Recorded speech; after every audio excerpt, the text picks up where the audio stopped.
All right, so I want to welcome everybody to what we're lovingly calling the Sorbo Show. We're presenting you with a little bit of a behind-the-scenes taste of what it is to make a family film in Hollywood today. The name of the movie, of course, is Let There Be Light. It's Kevin Sorbo's directorial movie. He also stars in the movie. And I'm Sam Sorbo, but let me introduce my husband, Kevin. I did direct the movie. We're actually in my home hood of Mound, Minnesota, on the beautiful Lake Minnetonka. It's a beautiful Saturday, and people are taking advantage of it. This was my directorial debut in terms of a feature. I started directing back on my Hercules years, but it was. I think you should tell a story of the whole thing sort of came together, because it's pretty amazing. It's an amazing story, actually, that I would love to share. So I had the idea for this movie. It just sort of came to me, what would happen if the world's greatest atheist had an experience that just changed his worldview and that challenged what he held to be immutable truth? So I started that journey by calling a friend of mine who's a very well-known Hollywood screenwriter, Dan Gordon. And I said, hey, Dan, I have an idea for a movie. Would you consider writing it with me? And he said, we haven't seen each other for a while. Let's have lunch. And so we went to lunch, and he said, what's the idea for the movie? And I told him, and he said, I'm in. I like it. We'll write it together. And 2 weeks later, Sean Hannity called Kevin out of the blue, basically. Called me up and said, I'd like to work with you. I want to do something with you. Kevin said, gee, I might have just the thing. And we flew to New York, the three of us, Dan and Kevin and myself. Dan did the pitch. He was on board within half an hour, 40 minutes. Yeah. He's probably the best executive producer you could hope for. Because he left us alone. He wrote us a check and said, show me the finished product. That's right. I wanted to ask you this because this is something that's becoming more and more evident as Hollywood is going to the great big blockbuster or bust. And so smaller films are really losing a foothold in the community, in a sense, wouldn't you say? Well, I think there's a lot more independent films being made. The trouble with independent films, eventually you're dependent on the bigger fish to get it out there. Right. Because less movies are being made. From 10 years ago, 20 years ago, 50 years ago, less and less movies are being made. And they rely on, Pirates of the Caribbean 47. And whatever else, Star Wars 23. I mean, that's what they know they're going to have the big numbers. And that's multiple hundreds of millions of dollars. Of course it is, but it's hard to compete with those things and compete for the screens, because the people that own the movie theaters, of course, they want Star Wars because they know they're going to sell a lot of popcorn. Right. So what do we need to do to get it out there? Really comes down to people like you. It's word of mouth, and that's what these type of movies need to be made. And I get stopped, as I told you, all the time now, not because of Hercules or Andromeda. I get stopped 80% of the time now through airports, through grocery stores, whatever. People say, please make more of these movies. Well, tell the story last night. Well, we went to one of our favorite spots. I'll give a plug for Lord Fletcher's. I had to get going, and a waiter comes walking out with a plate full of food, and he stops, and he just stares at me. And he says, hi, I'm Scott. And I said, well, I'm Kevin Sorbo. I know who you are. I know you're from here. Can you meet my dad? And I go, well, if he's here in the restaurant, yeah. I'm not going to your house. And he goes, he's here. And his father came over and got very emotional. Yeah. Saying, not only did you grow up with your TV shows, but we're so proud of your faith. We're so proud of the movies you put out. He got all emotional meeting me in person. Why do you suppose people get emotional that way? Well, I don't know. I think there's a number of reasons. I mean, if anybody runs into a favorite athlete or favorite actor or favorite celebrity in whatever field and meeting them for the first time, I think it can be overwhelming for people. There's definitely some of that, but I think that part of it is also faith is very personal. Sure. And so when you have a faith and people share it, and there is intensely moving for people who have that same faith. I know for me, to hear somebody like telling it the way it is. I remember when Bethany Hamilton had her arm bitten off by the shark. Sure. And you remember this, and she was at 13 years old. At 13 years old, and Matt Lauer was interviewing her and saying, so, what do you take away from this? And Bethany's like, hey, this is the Lord doing this, and I'm sure that he has a bigger purpose for this. And Matt Lauer's jaw is like on the floor. Do with it, of course. and I was just like, oh my goodness, this young girl is testifying. And when they called you for the movie, I was like, that's amazing. Yeah, I ended up doing Soul Surfer. Bethany, she was on set every single day. It was and she is somebody who stands for the faith. We want to uphold that. But tell the story about the airport. This was a few years ago.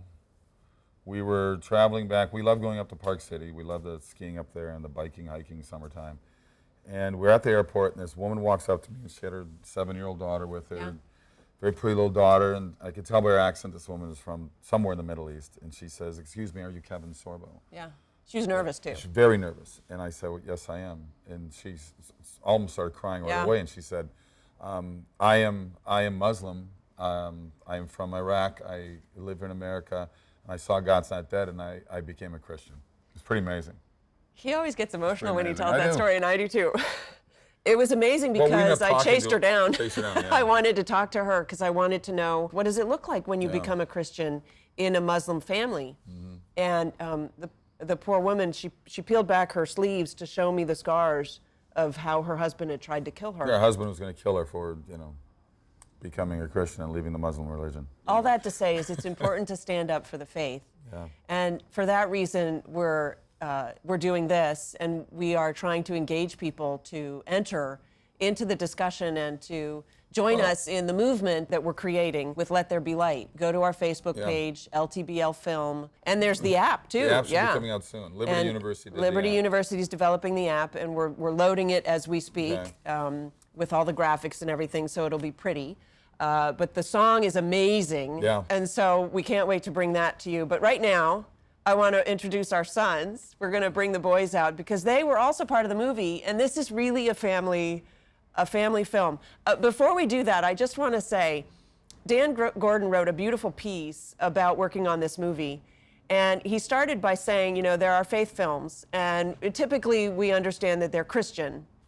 For some reason, all the Christian films have been pigeonholed into this thing called faith films. I would say that every film has faith of one sort or another. Every movie is pushing an agenda. It's pushing in a positive, worldview. Negative, but they think it's positive if it's negative. If we think it's negative. Right. But Dan said there's another kind of faith film, and that's a film that's made on faith, which really aptly describes this film. So stay with us. We're going to bring the boys in just a moment.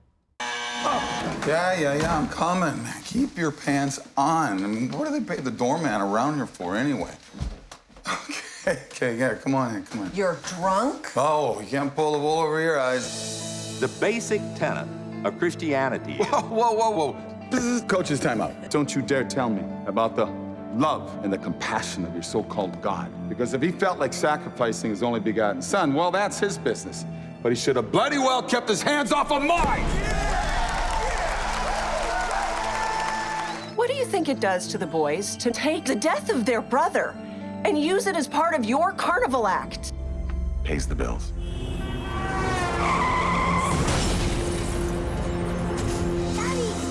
Clinically dead in the ambulance for 4 minutes. It's a miracle. I saw Davy.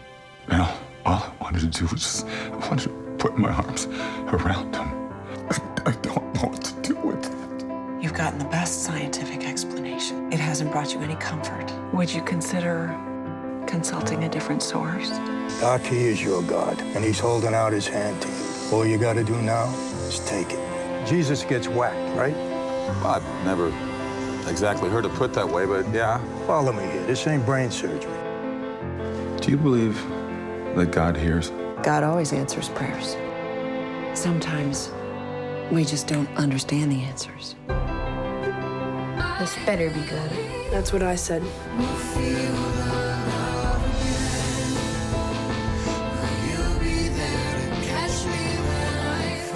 I don't want to lose you.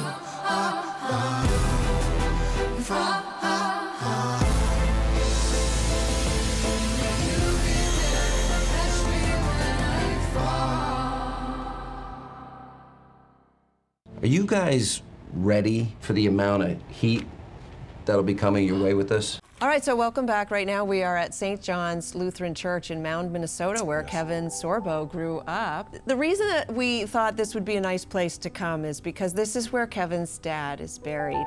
And his dad was very important to him. And because of the themes of Let There Be Light, I thought this was really appropriate. First of all, Let There Be Light deals with a family that is dealing with the loss of a loved one. And the husband in the family goes it alone, whereas the wife decides that she needs the help and the hope that she finds in her Savior, Jesus Christ. And so it's sort of a look at how two different people deal with loss and grief. and how difficult it is for somebody who doesn't believe in anything after death to deal with that loss. Well, there are a lot of storylines kind of throughout the whole movie. I mean, there's one main storyline, of course, but one of the storylines which you touched on already is really the relationship of my character as a father to my own kids. And my relationship with my father was very close. And I took care of my parents. My mom's still alive, but I've been taking care of my parents the last 20 years, helping them up with whatever they need help with. And so the movie, it shows a very important lesson in there, because sort of what's happened with the family structure in our own country, let alone the world, where so many kids are being raised with only one parent or a grandparent. This movie really shows the importance of having that unity, of having that mom and that dad in the kids' lives. Yeah, and how important the father is. I think that the father has really taken kind of a hit. People don't value the father as much anymore, and they should. Well, if you look at sitcoms, you know, even on the Disney Channel, all these, the dad is the idiot. He's the dummy, he's the punching bag, the mom is the wise one. Well, it's kind of that way with us. But but it is. The dad's the punching bag, and they just sort of make fun of him. Even the kids, they learn not to respect the father. That's it. And that's within the media right now, and we're trying to get that back to where it should be, because I think most people would agree that it's important to have a father being part of the family. Well, and to take it onto a broader level, of course, the denigration of the role of the father is the denial of the role of the father. And so if we want to get back to the father, part of that journey has to come back to the dad. And so that's one of the meta messages in the movie, Let There Be Light. This is true. Cue the airplane. So thank you for joining us here at the beautiful St. John Lutheran Church in Mound, Minnesota. We're going to show you a couple scenes of Minnesota. Here's my street, Forest Lane. It was a great little dead-end neighborhood to grow up on. We used to have a backstop right here. We played a lot of baseball down this street. This is my house, but they put a huge garage in front, and there was a hill going up to the house. That's gone. I thought that was a big hill as a kid. We used to like ski down there. Then I had a paper route, and this is a spot where I pick up my newspapers right here, and I deliver to 80 different homes. And that's the lake I grew up on, playing Dutch Lake right there, but you can barely see it. You might be able to catch a sliver of some of the blue there. That's the lake I learned how to swim in, and so there you go. This is the old hood right here. All right, so welcome back to the Sorbo Show. What we're affectionately calling the Sorbo Show. It is. It's a family film. Let There Be Light is a family film, and through the magic of television, presto, my two young boys have appeared, because we thought we would talk to them for a minute about their part in the movie. And so we'll begin with Braden. Braden, why don't you tell our audience about the role that you played in the movie? First of all, how did you get the role? Well, I was told that my mom was writing a movie. My dad gave me a script and said, if you want to have a part in this, you're going to have to audition. And I did. You can look at the camera. I didn't know which one to look at. There are two. I know, it's confusing, right? It's weird. I was given a script, I read it, I said, this is really cool. My dad told me if I wanted a part, I had to audition. And long story short, I got an audition and I was in the movie. Miraculously, he got the audition. You were a shoo-in for the audition, you just weren't a shoo-in for the part. That's right. But he did a very good job. Thank you. And then we cast them and realized how much money we saved by casting our own children. Oh, they got paid. No, they got paid, but we didn't have to fly in another parent. Right. We didn't have to get a separate apartment because they were going to be with us there anyway. Because it was a SAG job, so yeah. So what was your role in the movie? I kind of played the one trying to keep my mom safe and put my dad in check at the same time, more of the older brother, kind of man of the house type role. And in the movie, your dad, played by your dad, is not behaving like a stand-up father, right? Yeah. So, like an adult. True. Did you have a good experience? Yeah, it was a lot of fun. Tell us about your character. What was your role in the movie? My name was Connor in the movie, and I was kind of just the comic relief for it. I was the younger brother, and I always had like the funny lines. You were the more lighter bits of the movie, there's no question about it, which the movie needed. So, Braden, you have a favorite scene from shooting the movie? Without giving too much away. Yeah, it was when I caught you guys Making out. Us guys. So Us your guys. mom. Us You two. guys. Was that in between takes or? No, it was not in between takes. We were acting. Okay. We've been married a long time. We're definitely This is acting. Might have been a burn. Oh, he comes back on fire. Very uncomfortable right now. Shane, what was your favorite part? I liked when we did the crane shot. It was just kind of cool to see how the crane shots were actually made. Because it's amazing how much it adds to the feel and and the look of it the looks scene. really cool. It kind of looks like a drone shot. Yeah. Tell us about the drones, because I know you love that part. So they had humongous drones like this long with giant cameras on them. They were loud too, right? They were extremely loud. Yeah. It's like a helicopter, but a little less loud. Right. But it's still like a helicopter. And 1/16th the size. And the warning that they issued before? They always had a warning because the drone could malfunction, so they'd like yell for you to get out of the way. If it drops. If it drops. If it's coming at you. You'll get 3 seconds to think about it. If it's coming at you, move out of the way. So I want to thank you for being here, and then through the magic of television, we will snap our fingers and you will no longer be here. Editing is an amazing thing. Okay, ready? Kevin? And 1, 3. Go. Oh, my Alrighty. gosh. I wish it was that easy in real life.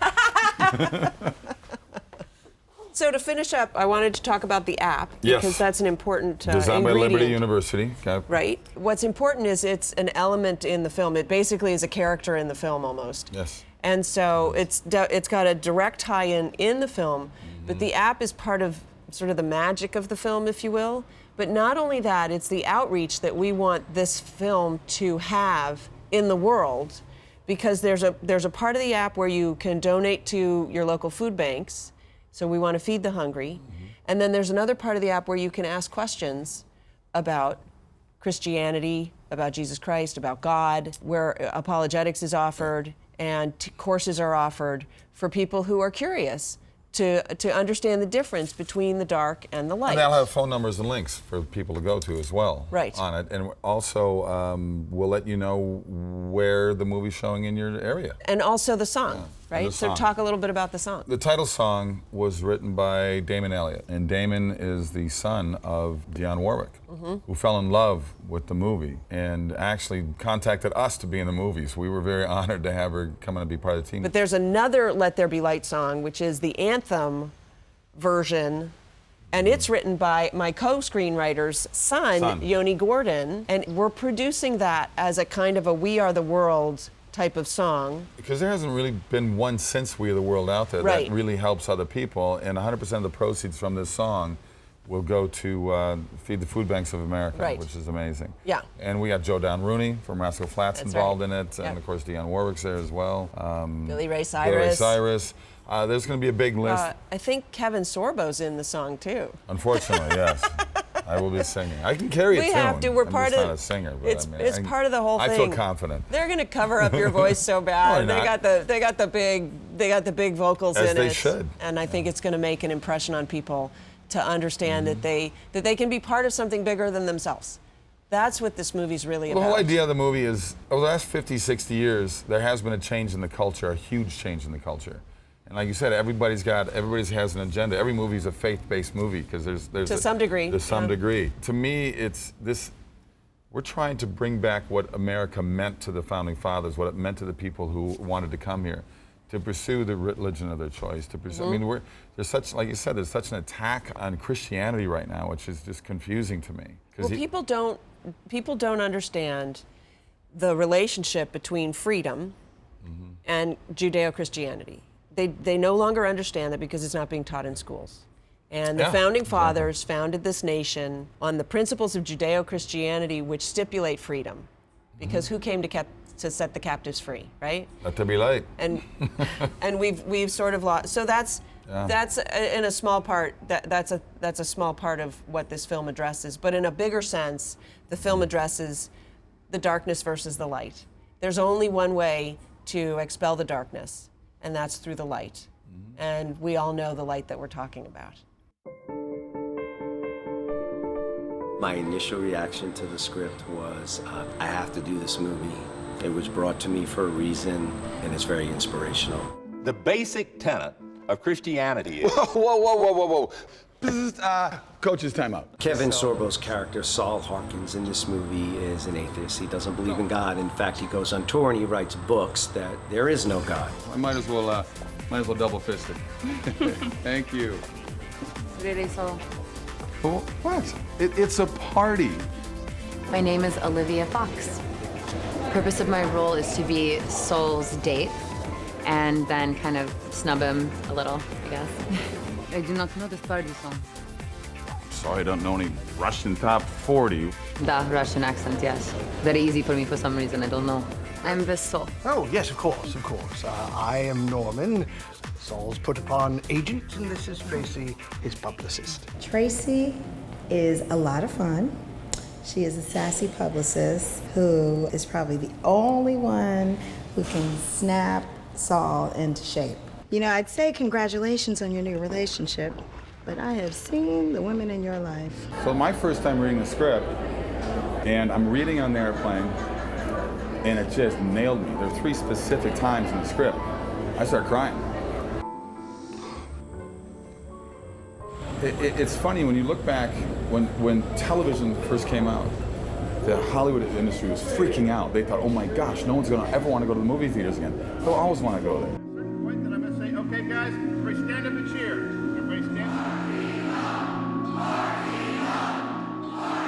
When you got a big crowd that's into a movie, whether it's a comedy or a thriller or whatever, that feeds off it. Yeah. It's like the scene we shot in the movie theater. We had 400 plus extras, and I fed off that energy, and they fed off mine. I mean, it was amazing. Kevin's been remarkable, directing and being the lead actor, and having the support of his wife, but also his wife's his wife in the movie. I'll hold you, and you'll sleep. The movie is basically about forgiveness, and the ability to forgive somebody for something that they've done is really an incredible gift. Yeah, and it makes it all the more real having people that you've known for your whole life. I went on a search to find out if there might be something more that I was missing. And I ended up at a church. Excuse me, can you tell me where I can find Pastor Benny's office? You're up, sir. Yeah. Well, you know, Dan Gordon wrote the part for me. I mean, basically, I'm telling my own story.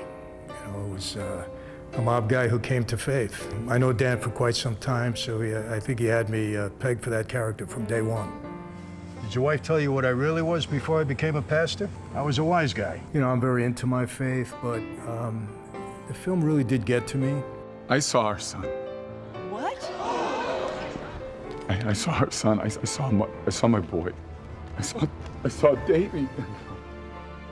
We've got a movie here about transformation, and transformation is key to our human development. Is anybody covering this? Well, so far, no one's covering it, not even a little bit. Well, that's going to change right now. On Monday, we're going to Fox News, and we're filming Sean Hannity on The Hannity Show, because he's part of the movie playing himself. It's a great movie about an affirmation of living every day of your life to the fullest. Hey, Mark. Films of this nature at this point in our lives, especially with what's going on in this world, if we never needed God, we need him now. We need him right this minute. We ought to be opening the door for young people everywhere to grapple with these very difficult concepts that really require us to address them as individuals.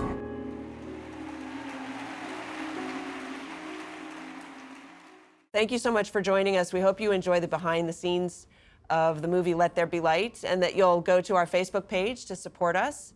It's LTBL Film on the Facebook app, and there's also Instagram and Twitter. Isn't Let There Be Light the movie? LetThereBeLightTheMovie.com is the website. I can't keep everything straight in my head. I'm so. See, that's why I'm so grateful write all for this you. down. Yes, thank you. Give me a kiss. No. Mwah. Thanks for joining us.